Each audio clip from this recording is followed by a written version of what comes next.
तो दोस्तों आज की वीडियो बहुत ज़्यादा इंपॉर्टेंट रहने वाली है उन लोगों के लिए जो कि बहुत ज़्यादा पैसे कमाना चाहते हैं अपने अर्ली 20s के अंदर या अर्ली 30s के अंदर, या फिर वो लोग जो काफ़ी ज़्यादा मेहनत कर चुके हैं बट वो पैसे नहीं कमा पा रहे। तो ये वीडियो उनके लिए काफ़ी ज़्यादा इंटरेस्टिंग होगी। वीडियो को आप लास्ट तक देख सकते हैं क्योंकि इस वीडियो में मैं आपको एक ऐसी रियलिटी बताने वाला हूँ जिसके बाद आप अच्छे खासे पैसे कमा पाएंगे। रिसेंट टाइम्स के अंदर इंडिया में देखा गया है कि टारगेट बेस्ड जॉब्स और सेल्स जॉब काफ़ी ज़्यादा बड़ी है, बट जो मेजोरिटी ऑफ पॉपुलेशन है और जो मेजोरिटी ऑफ लोग हैं वो इन जॉब्स को नहीं करना चाहते। उनका एक ही रीजन है कि इन जॉब्स के अंदर काफी ज्यादा प्रेशर बिल्ड किया जाता है और कभी कभी आपको एक्स्ट्रा संडेज और ज्यादा टाइमिंग भी आपको इन्वेस्ट करनी पड़ती है जॉब के अंदर। ये जो जॉब्स होते हैं मेनली सेल्स से रिलेटेड होती हैं और इंडिया के अंदर अगर आप सेल्स करना जानते हो तो आप कभी भी भूखे नहीं मर सकते। सेल्स एक ऐसा स्किल है जिसमें आपकी एजुकेशन मैटर नहीं करती, आपकी जॉब मैटर नहीं करती, आपकी बैकग्राउंड मैटर नहीं करती। इसमें मैटर करता है आपका सेल्स का स्किल कि आप किस तरीके से कस्टमर को कन्विंस करते हो, अपना प्रोडक्ट उसे सेल करते हो। अगर आप एक्चुअल में पैसे कमाना चाहते हो, आपकी एजुकेशन भी अच्छी नहीं है, आपकी बैकग्राउंड भी अच्छी नहीं है, तो मेरे भाई आप सेल्स में जा सकते हो। और अगर आपको प्रेशर से डर लगता है कि मैं प्रेशर हैंडल नहीं कर सकता या मैं एक्स्ट्रा टाइम नहीं दे सकता, तो ये बात सुनने में बहुत ज्यादा कड़वी लगेगी, लेकिन आप कभी भी पैसे नहीं कमा पाओगे। क्योंकि अगर आपको एक चीज हासिल करनी है तो उसके लिए आपको दूसरी चीज को छोड़ना पड़ेगा। एक चीज क्या है? एक चीज है पैसा जो कि आप कमाना चाहते हो। दूसरी चीज क्या है? दूसरी चीज है आपका टाइम। जो टाइम आप अपना वेला बनती में निकालते हो वो टाइम आपको सेल्स के अंदर निकालना पड़ेगा। देन जब वो टाइम मल्टीप्लाई होगा आपके हार्डवर्क के साथ तो आपको पैसे आने ही आने हैं। तो आज की इस वीडियो में मैं आपको बताऊंगा किस तरीके से आपने सेल्स को स्टार्ट करना है और किस तरीके से आपने सेल्स को एंड करना है, ताकि आपको कोई भी कस्टमर आपके हाथ से ना निकले और आप काफी इजी तरीके से सेल कर पाए। कंपनीज के अंदर आपने देखा होगा कि आपको बोला जाता है कि इस प्रोडक्ट को आप सेल करो, आपको मार्केट में भेज दिया जाता है, बट आपको प्रॉपर नॉलेज नहीं दी जाती कि आपने किस तरीके से इस प्रोडक्ट को सेल करना है। तो यही मैं आपको अब इस वीडियो में बताने वाला हूँ। पिछले 4-5 सालों से मैं सेल्स के अंदर हूँ और काफी ज्यादा मीटिंग्स ले चुका हूँ सेल्स के रिगार्डिंग। तो मैं ट्राई करूंगा कि मैं अपने एक्सपीरियंस से आपको सेल्स के बारे में बता पाऊँ। तो वीडियो बहुत ही ज्यादा इंटरेस्टिंग रहने वाली है। तो चलिए जल्दी से स्टार्ट करते हैं आज की इस वीडियो को। जब भी सेल्स की बात आएगी तो अपने 5 पॉइंट्स के ऊपर ध्यान देना है। पहला पॉइंट आएगा आइडेंटिफाई, दूसरा पॉइंट आएगा क्रिएट नीड, थर्ड पॉइंट आएगा प्रेजेंटेशन, फोर्थ पॉइंट आएगा फॉलो अप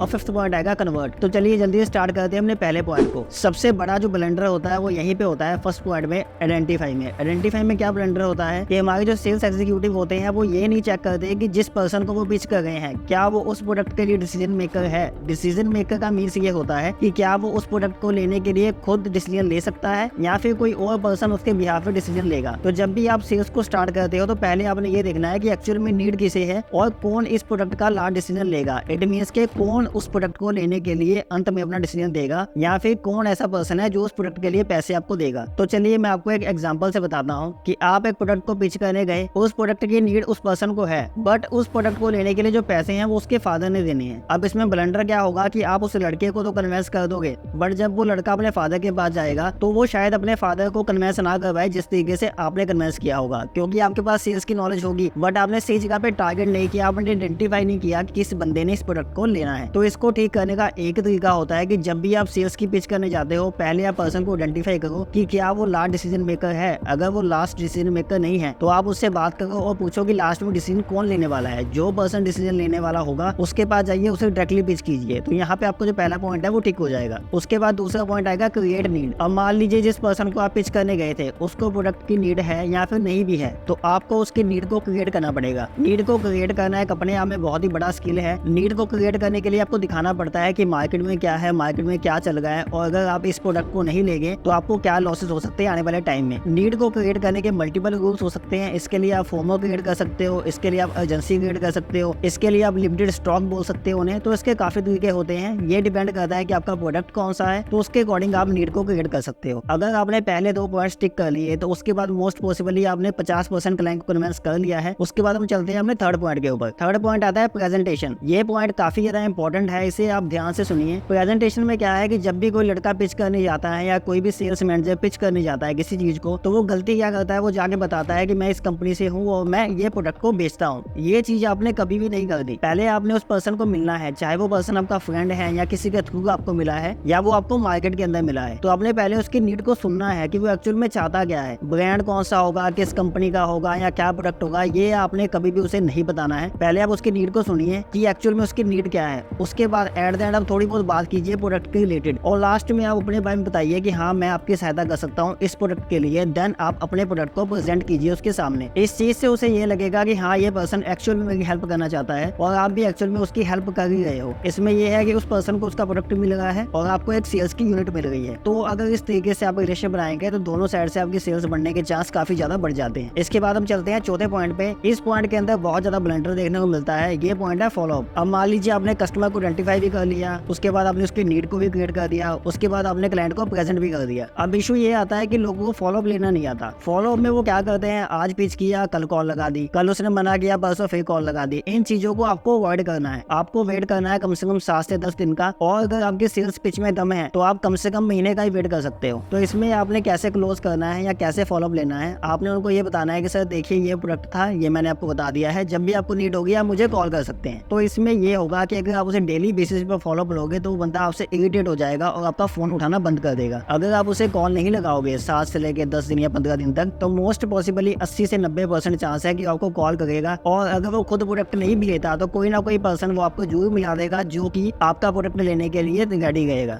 बट अगर आप डेली फॉलो अप लोगे, डेली उसे कॉल मैसेज करोगे, तो वो पर्सन इरिटेट भी हो सकता है और आपके बारे में नेगेटिव मार्केटिंग भी कर सकता है मार्केट के अंदर। इसके बाद लास्ट पॉइंट आता है कन्वर्ट। कन्वर्ट जो चीज है ये बाय प्रोडक्ट है ऊपर वाले 4 पॉइंट्स का। अगर आपने ऊपर वाले 4 पॉइंट्स को टिक किया है तो आपकी कन्वर्जन होनी ही होनी है। अगर इन 4 में से कोई भी पॉइंट आपका लैग करता है या फिर आपको प्रॉपर नॉलेज नहीं है तो सेल्स कन्वर्ट करना आपके लिए काफी ज्यादा मुश्किल होगा। कभी भी आपका क्लाइंट आपको कॉल करता है, आपने उसकी कॉल को पिक करना है, कभी भी उसकी कॉल्स को अवॉइड नहीं करना। इधर आपके पास आंसर है या नहीं है, आप उसकी कॉल पिक करोगे, देन क्लाइंट को लगेगा कि हाँ ये पर्सन ठीक है, मैं इसके साथ कंटिन्यू कर सकता हूँ, देन वो आपको सेल्स के लिए काम देगा। तो ये जो मैंने 5 पॉइंट्स आपको बताए ये सेल्स के लिए काफी ज्यादा इंपॉर्टेंट है। और अगर आप इन 5 देखो मास्टरी कर लेते हो तो आप अच्छे खासे पैसे कमा सकते हो सेल्स की इंडस्ट्री में। और जिन लोगों को ये लगता है कि टारगेट बेस्ड जॉब्स बैड हैं या फिर सेल्स बैड है, उनके लिए आने वाला फ्यूचर काफी ज्यादा मुश्किल हो सकता है, क्योंकि सेल्स जो है वो 70, 80 या फिर 90% भी मार्केट का हिस्सा बन चुकी है। आज के टाइम में जो पर्सन सेल्स में मास्टरी कर चुका है वो करोड़ों में भी कमा सकता है, लाखों में भी कमा सकता है। बट अगर आप ऑपरेशन की जॉब को सर्च कर रहे हो तो ऑपरेशन की जॉब एक स्टैग्नेंट जॉब है, क्योंकि आपकी रिप्लेसमेंट इजीली मार्केट में मिल जाती है, इसलिए आप कभी भी उस लेवल की इनकम नहीं होगी जो सेल्स में हो सकती है। आशा करता हूँ वीडियो आपको अच्छी लगी होगी। चैनल को आप सब्सक्राइब कर सकते हैं क्योंकि डेली बेस पे इस चैनल पे बिजनेस के रिलेटेड न्यू वीडियोस आती रहती हैं। हम बेसिकली एंटरप्रेन्योरशिप से संबंध रखते हैं और एंटरप्रेन्योरशिप को बढ़ावा देना चाहते हैं। अगर आप मुझसे बात करना चाहते हैं तो मुझे इंस्टाग्राम पे हाई सेंड कर सकते हैं। बिजनेस बनाने के चक्कर में आप कैसे लोन के अंदर फंस सकते हैं उसके लिए चैनल पे ऑलरेडी वीडियो मौजूद है, यहाँ पे क्लिक करके आप उस वीडियो को देख सकते हैं। आज की वीडियो में इतना ही। This is Govind guys signing of.